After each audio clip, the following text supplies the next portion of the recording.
Hello, everyone. Welcome to a Week 16 edition of Make It Rain. I am Poopaloop, and I am once again joined by Mr. JJ, Derek, and Jake. Fellas, happy holidays. How's everyone doing tonight? Doing great. Ready to win some more money this weekend. Hell yeah.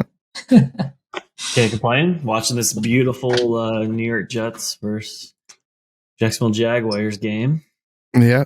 Zach Wilson showing us all of his God-given talents, it seems like.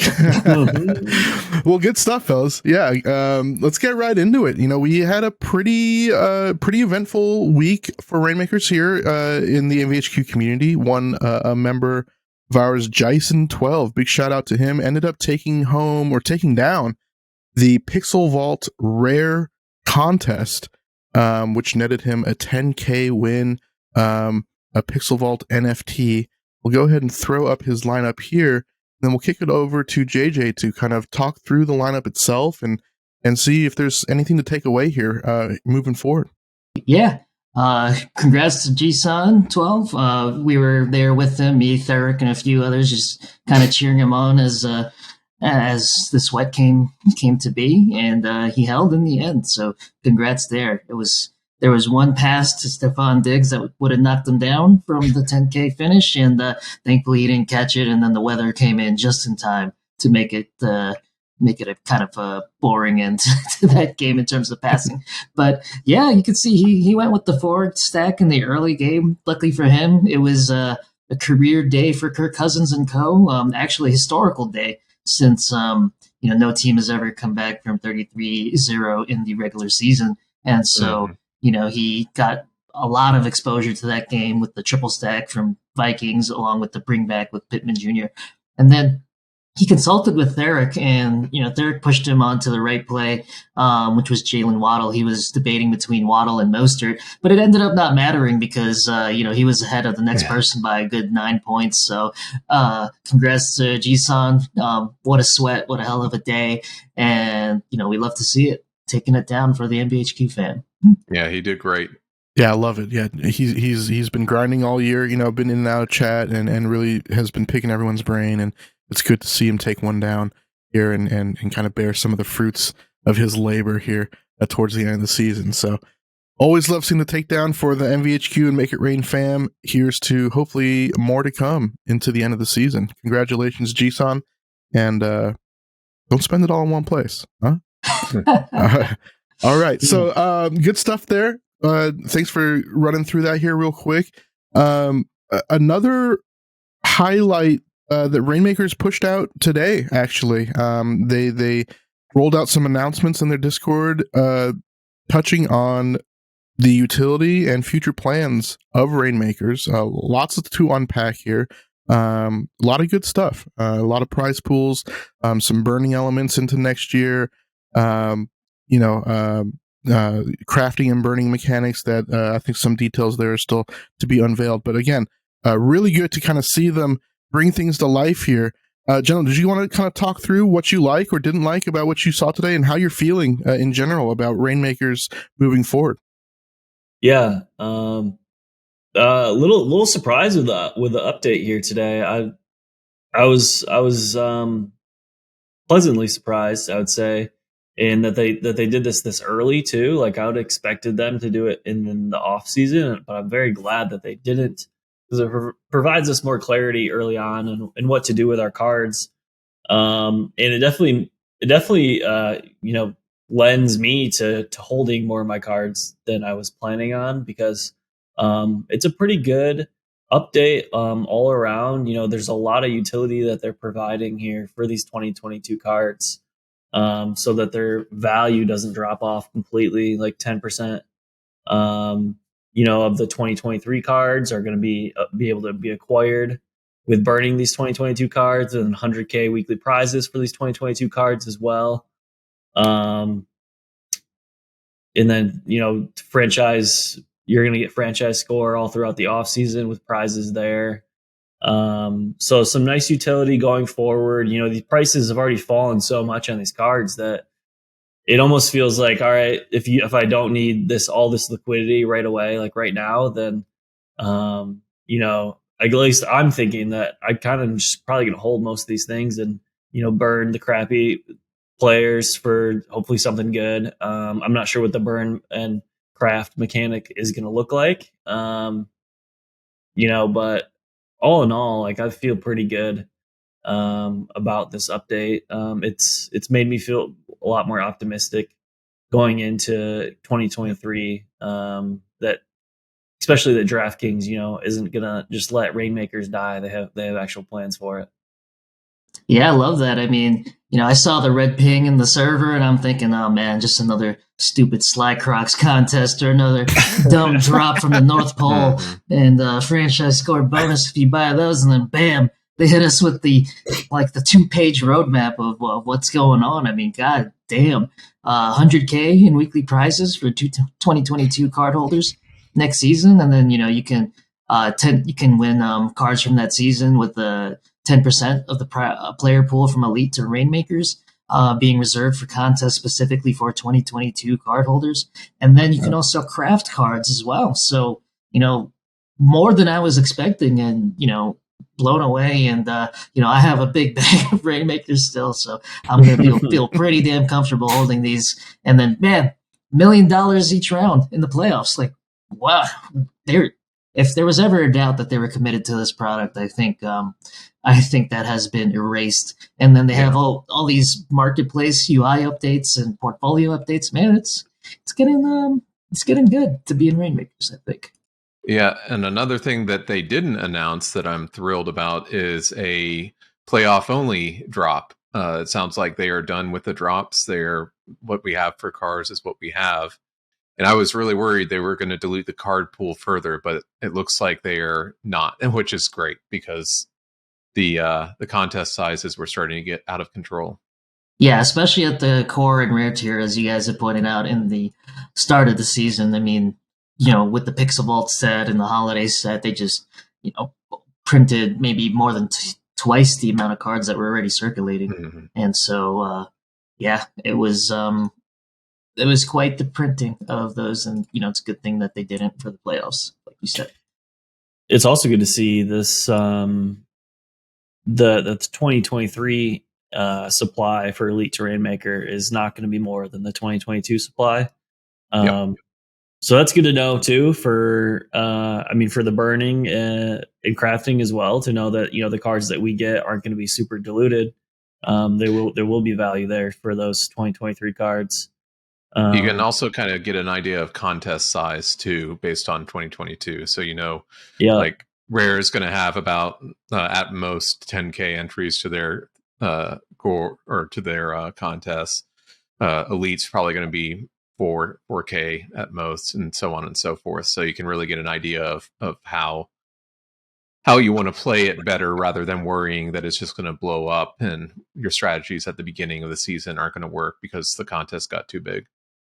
Yeah, that's something we didn't have like this year, is that we didn't know what the cap was going to be on supply, right? For Elite to Rainmaker. It was definitely something I've been uneasy about, like with investing in this, is they could easily just dilute, and they have quite a bit since we started, diluted the supply. But it's nice to know that at least next year there's a cap, right? We know what the cap is. We know they're not going to go more than that. So that at least gives some peace of mind there. Yeah, and then there's a constant flow of liquidity for your cards going into next season, right? I mean, these players that might be, you had thought, I just took a $600 loss on Trey Lance. I mean, you still took a loss, but you'll be able to use them next season, and people will be buying them for this contest, right? There's 100K in prizes each week, like we said, and then you can win cards as well. So some of these players, might be a good idea to pick them up going into the off season or during the off season as well. Especially guys like Breece Hall and Jonathan Taylor, which have no value this year, but have dropped dramatically in price. Scoop them up. Time to scoop them up. You get definitely another angle on the marketplace value hunting as well, right now that some of these guys are really going to have some utility into next year. And I agree. It's totally what the doctor ordered. I think a lot of the hesitation up until this point has just been the lack of these details. So you didn't really know how to play your portfolio exactly into the end of the year. I think this is a nice guiding light for everyone. to latch onto, and UI improvements and updates, we'll always take those at the end of the day. Something to kind of make our lineup swapping and creation process a little bit better as well. You can never understate that type of stuff. We always knew, this being the first year for our Rainmakers, that there are going to be some speed bumps, and this kind of just lays the foundation for it. Again, I think you touched on it, JJ, to show the conviction that they have in the product with this update. It's full speed ahead. Man. Yeah. I mean, late swap this week was smoother than any other week I've ever had. Like, I could filter by the game and put in the player I wanted to put in. It was beautiful. I wish they had something within their interface, just to kind of automatically do that, or filter out players that I don't want to see. But this was a marked improvement from previous weeks. So happy. Love to see it. And I'm sure they'll do more in the off season, and it'll be just wonderful. Eventually, hopefully, we'll have a CSV upload or something like that where we can just do it on our own. Bless. That'll be the day. Yeah. Wow. Absolutely. Well, good stuff, fellas. A lot of meat on the bone there. But props to DraftKings and the Rainmakers team over there for coming together and pushing this out at just the right time. And looking forward to all things to come, Rainmakers here moving forward. All right, so let's jump into our marketplace segment. We like to take a look at a snapshot of the marketplace, see where the floors are headed, and the weekly gainers and losers across the marketplace. And as you'll soon see, it is Jerick McKinnon's season. Mr. Therick, do you want to go ahead and walk us through it and let us know what you're seeing out there? Yeah, so looking at the market right now, we see once again some clear significant drops for injured players. Jonathan Taylor, who's out for the season, has sunk almost to zero. Tyler Lockett's out for a few weeks. He's dropped. People are still a little worried about Kenneth Walker and whether or not he's going to play, so he's dropped. We're also seeing Mike White as well has been out this week, so he's dropped a lot, as well as Jalen Hurts. We're also starting to see some of the players that clearly won't make the playoffs at this point dropping in price as well. DeAndre Hopkins, who was priced up, now his value's much less, and people are trying to get out of him quickly. And on the other side, one thing that really sticks out to me is what we were talking about, Jerick McKinnon's season, which he is pumped dramatically due to the last 2 weeks' production. But what that tells me is one of my worries was at this point of the season that you could not make any money in the marketplace, that everything was just going to go down no matter the performance. But if you have these late season darlings that are going to be on a playoff team and they suddenly break out of nowhere, there's still money to be made. If people are going to pay, go from paying $10 to paying $50 for a rare Jerick McKinnon, then you definitely could still make some money in this marketplace. We're also seeing the same for Trevor Lawrence, who is looking really strong in the Jags. He's also coming up because the Jags may actually have a chance of making the playoffs, whereas before it was looking like they were not going to miss it.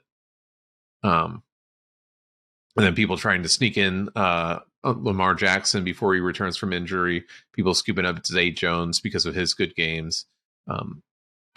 Malik Willis. Well, I don't know why people are buying Malik Willis. I'm guessing they haven't watched him play this season, but he is also rising in price. Get ready for him to throw 6 passes, run for 30 yards, and just hand it off to Derrick Henry 30 times. That's what their game plan is going to be this week. But if you want that 1 in a billion chance that he runs for 200 yards and 3 touchdowns, then go for it, I guess. Yeah, fair points there. Fair points there, Derek. Yeah, did you want to take a look at the snapshot here and the floor prices and kind of see how those are holding up? Yeah. So moving on to the floor prices, we're noticing just overall a steady decline due to injuries and players being devalued because they're not going to make the playoffs.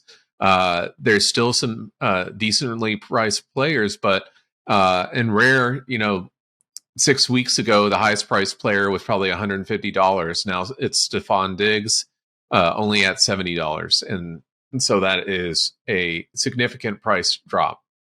Some of these, or most of the highest priced players, are playoff team players, people that you will take through the playoffs. I don't think I see a single player, at least No, not a single player on these lists that aren't going to be in the playoffs. So we have a decently smart market that knows what's worth the higher prices and what they just need to try and sell off before week 18. But it looks pretty expected. I don't see anything that shocks me as far as floor prices or the highest price cards. How about you guys? I think one question that's worth asking, especially kind of the unique end of season case here with McKinnon, is this a sell event? Is this a player that you want to ride? Obviously, being on a playoff team, there might be some room here for some production down the road. CEH maybe on his way back here soon, so that backfield might get a little crowded once again. Are you a believer here in the production, or are you selling into this just a little bit? JJ, Jake, there, you guys have any thoughts there? I think it's a good player to have in your pool if you're playing the playoffs. I mean, if they're going to be in any sort of competitive game, he's going to get high value touches and bunch of targets and pretty good ADOT as we've seen in these past 2 games where they're just kind of treating him as another wide receiver. Usually you have them running screens or wheel routes or something, but now he's mixing it up a bit there. So I like it going into the playoffs, but I can't ever fault anyone for selling when it pumps. So definitely take profits where you see fit to do so. Will this week be competitive?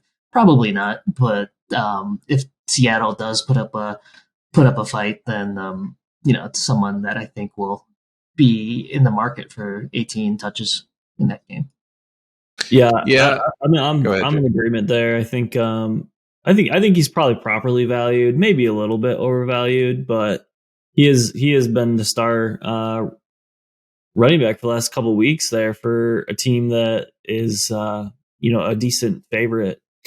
I mean, not the favorite, but one of the favorites for sure to win it all in the Super Bowl. And there's going to be a very condensed player pool for these last, the last couple of weeks in the playoffs, like the semifinals and the finals, especially, or the Super Bowl, especially. And there's a million prizes for those. So if you have, the best player and the best running back in the Super Bowl, then that's going to be very valuable, right? So it kind of makes sense for these high end teams for these guys to get steamed, especially when they have such a good game like McKinnon does.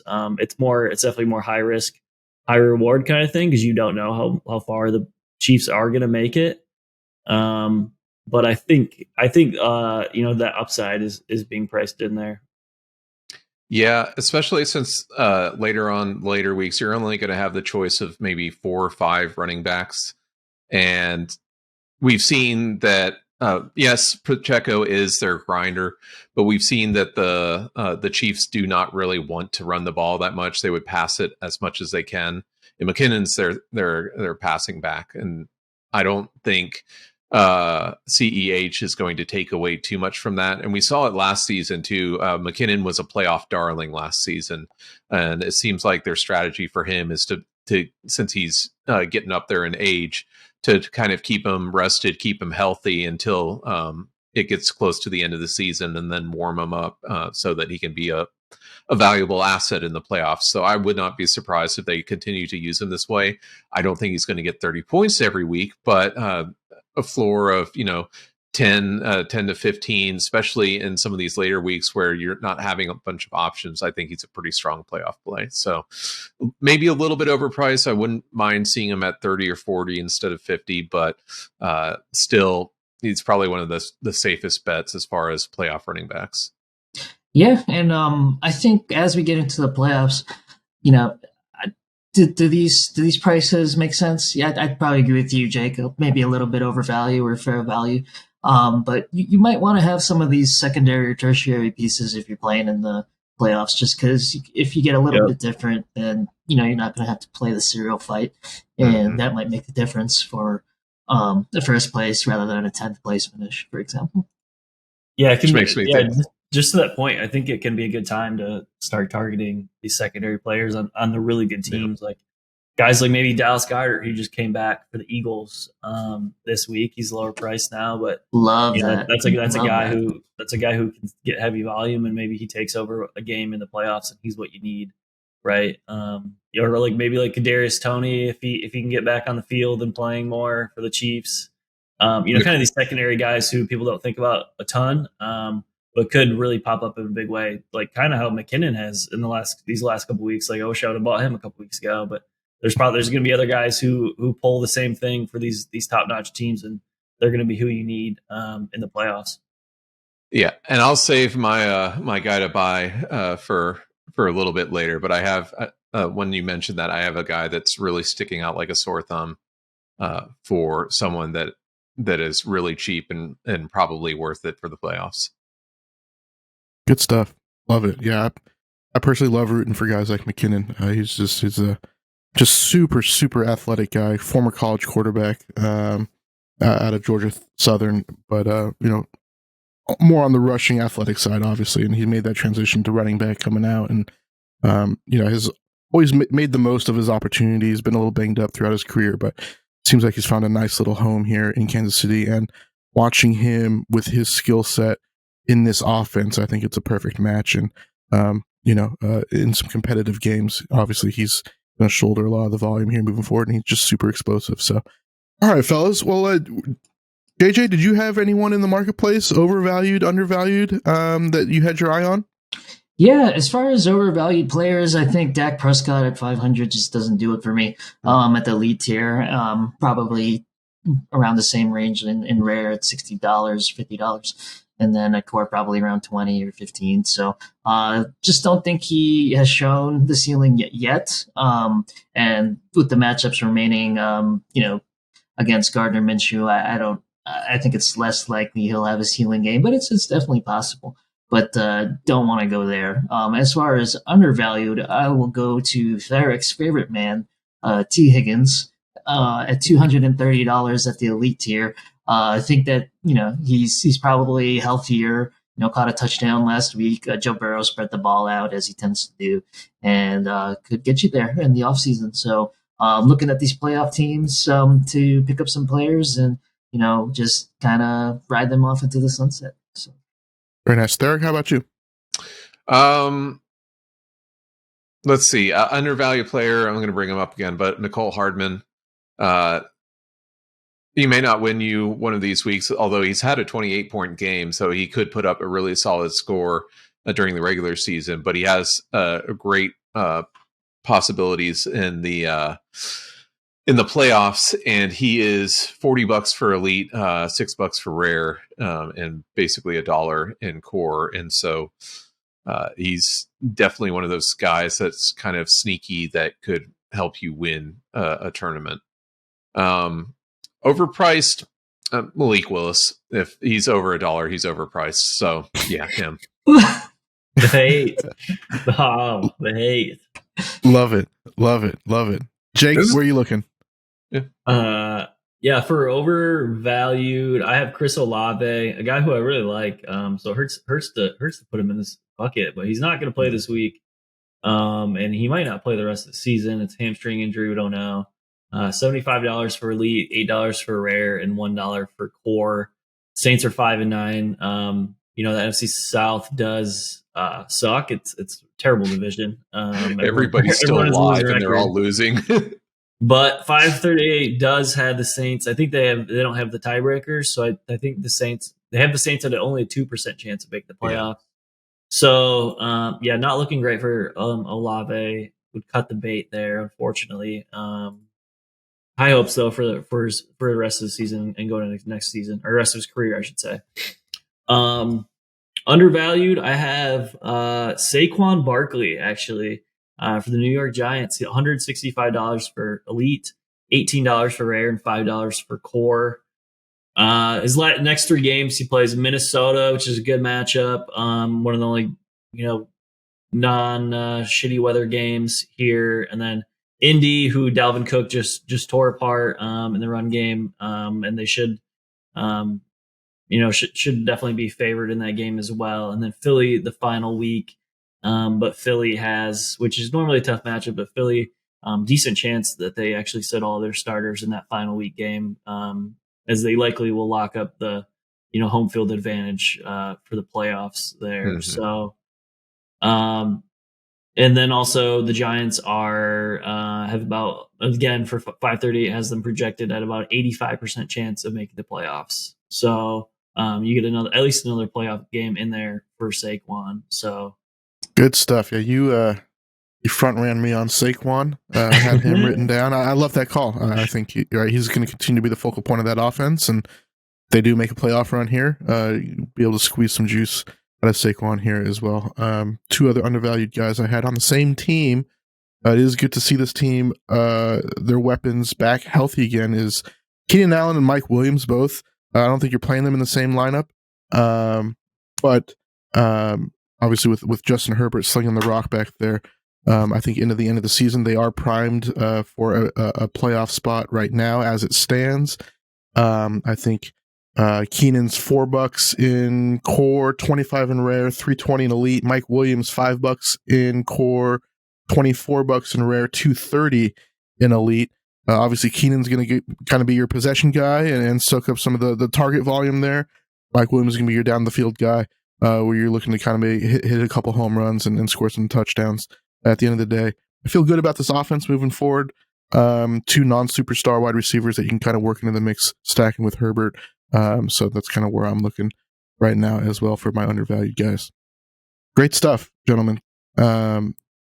Good talking through the marketplace with you.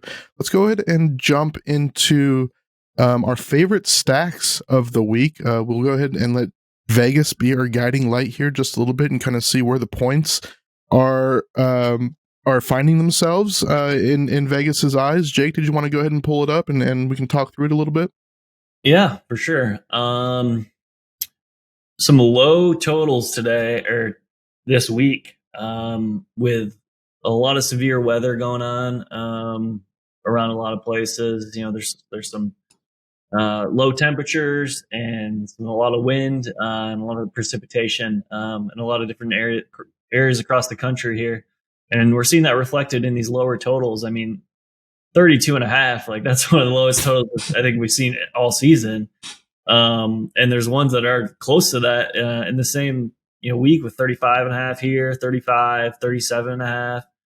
Going to be some rough football being played, like how we're seeing tonight in this Thursday night game, which is going to lead to, I think, some condensed ownership, especially in DFS, but also in Reignmakers, I would assume. People are definitely going to gravitate towards these games that aren't in bad weather. Like this Seahawks Chiefs game is definitely the number one on the slate. I don't think anyone would disagree in terms of fantasy volume. 49 has the highest over under by 3 points, 49.5 here, and two explosive offenses that can go back and forth, even though it is a 10-point total, which is pretty large. But we know the Seahawks can put up points, and the Chiefs defense isn't anything amazing. So that's definitely where I would look first. The Chief staffs or the Geno stacks, either way. There's a lot of different pieces you can play in this game. Mahomes, Geno, McKinnon, Pacheco, Kenneth Walker, Kelsey, Juju, Lockett, DK. So the guy I was going to bring up was McCole Hardman, who's also coming back this week, and he is cheap. He's $40 elite. He's $6 rare, and we've seen them use some gadget plays, and if he hits on some of those, he'll go for 2 touchdowns and put up a really good score. Yeah, I like that call. He's a guy who can have definitely a low floor, but also can have a high ceiling too. He get a couple touchdowns, a couple long ones from Mahomes, and he's another one of those guys like we talked about earlier. The secondary, like tertiary guys for these good playoff teams that you might need on one of these slates in the playoffs. JJ, you got your eyes anywhere? Oh God, I mean, I don't want to say the Ravens because I went back to the Huntley well twice and it just ended up so badly. But lo and behold, I will be playing a stack from that game. Just not my favorite stack. Just wanted to throw it out there. I will not be saying that name for my favorite stack of the week. But yeah, I mean, this week, I think you guys nailed it. It looks really, really ugly. One game that I do kind of have in my back pocket, just kind of thinking maybe this game pops off, is the Saints Browns one. Just because we kind of see like Jawan Johnson had a good game last week, and Dalton's capable of slinging it, especially against these rougher on the pass D teams, and so I just kind of have that as my stack outside of the obvious ones like the Chiefs Seahawks game. But yeah, I hate all these games pretty much, and looking forward to the Chiefs smacking the Seahawks. Yeah, there's not a lot to choose from. It's either really strong spreads or, everybody's going to be focused on just a few games like Eagles, Cowboys, Vikings, Giants, just whatever's under a dome. Same thing with Chiefs, Seahawks, which the weather is going to be cold, but it's not going to be terrible. I think sneaky would be Buffalo, Chicago, just because nobody wants to play that game since it's cold. But we've seen Buffalo thrive in cold weather, and we know Justin Fields is trying to get that rushing record. So it may go over that 40.5 total. But yeah, I think people are going to stay away from it. Yeah, great points there. Yeah, if you are looking to make plays and avoid the weather, that Vikings Giants game, has some opportunity there. Maybe a little thin on the Giants side, but you are getting a domed game. Daniel Jones is always going to have that rushing floor coming with him, and you can get some Barkley action on that side of things as well. And I'm right there with you on the Cowboys and the Eagles side. A little bit of a tougher defensive matchup for Dak there. But Minshew's not sexy by any means, but he's a fully functional backup quarterback. He's done it before. He can sling the rock. He'll have some fun out there, and he's got the weaponry around him. I think those stacks are still very live and in play at the end of the day here. So we'll see how that shakes out. But it'd be nice to get some action on some of these games where you don't have to worry about the weather. So we'll see how far that goes. There is a Sunday Christmas slate. Do we want to pull up maybe those 3 games and just touch on that real quick and just kind of see where we're looking and see if anything catches our eye off the cuff here. Go ahead. Yeah, so it's going to be an interesting one. DraftKings has the sweater contest cards for the Sunday slate for Christmas Day. 400K prize pool tournament with 100K up top to first. So super interesting. So far, we got the Packers and Dolphins as being definitely the highest total on the slate. It's 50 points. The next is the Bucks versus the Cardinals at 40.5. So some interesting game theory goes on with these 3-game slates where there's a lot of late swap opportunity since they are each played in isolation at different times of the day. And I think we should touch on briefly some strategy around if you're going to play that tournament. There's also the normal contest that they're running for that slate as well. Even if you don't have the sweater cards, I'm sure people have players on all those contests, and there's definitely some different game theory involved. We've learned, kind of how things go with that Thanksgiving Day slate, and we kind of take some of those things and apply them here. So, sorry, go ahead. I was going to say, it looks eerily similar to last weekend's 3-game slate on Saturday, where you have the Dolphins-Packers game with a high total, similar to the Colts-Vikings game, and then you have the absolute ugly, no one wants to play it game of the Broncos-Rams, similar to the Ravens-Brown game of last week. Then you have the secondary might do more than you expect. We'll see a game of Tampa Bay and Arizona, where last week it was a little bit better of a secondary game in the Dolphins build, but it was also in a very cold weather outdoor game. So there wasn't a huge amount.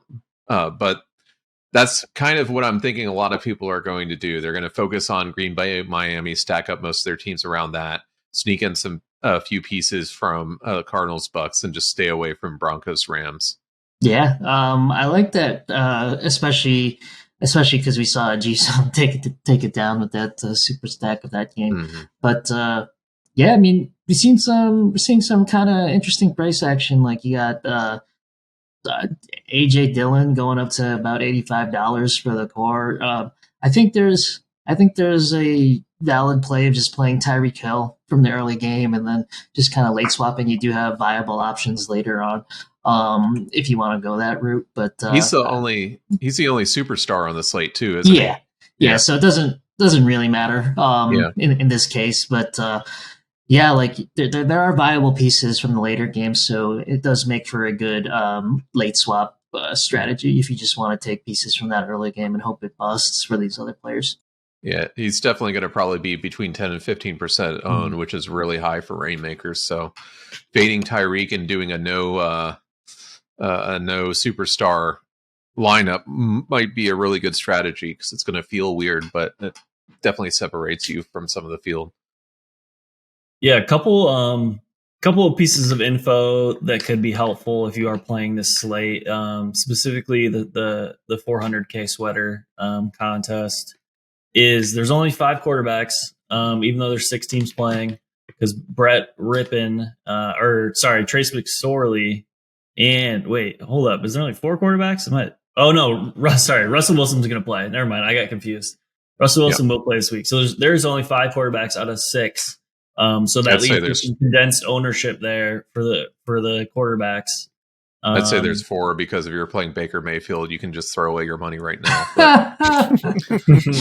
There he goes again. Shaking and baking. Come on. On that point, with Baker, he doesn't have a sweater card, but you can play his holiday card in the contest. They said that they are allowing that.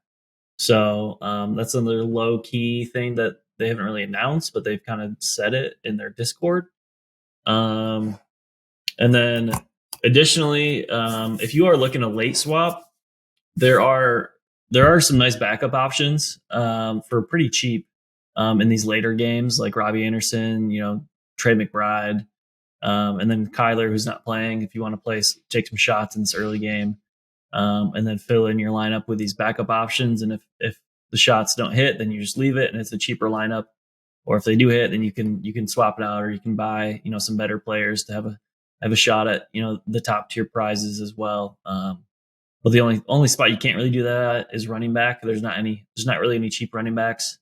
And there's limited options. So yeah, you have to work around that spot, but all the other spots, there are later options that you can go for cheap and take some shots on. So super interesting slate. Definitely more condensed, I think, than the Thanksgiving slate in terms of the real options for players that you have. So that's going to lead to more similar lineups, which will mean serial numbers will definitely matter more in this contest. So if you are playing a high projected lineup with all the higher predicted guys, I would 100% anticipate getting duped and trying your best to get low serials in there, or switching it up with a couple out of the box plays. Great stuff. Love it. That's a really good analysis of the upcoming slate here. A little bit of a unique one with a 10 gamer on Saturday, and we'll get the 3 gamer on Sunday, but should be a fun holiday weekend nonetheless. Great job there, fellas. All right, well, let's go ahead and head on into our DGen segment, our pack rip segment, excuse me. We like to kind of test our RNG luck week to week and give everyone a little taste of what it's like to open a pack. So this week we have a holiday pack is what we kind of dipped our toes into. Let me go ahead and pull it up.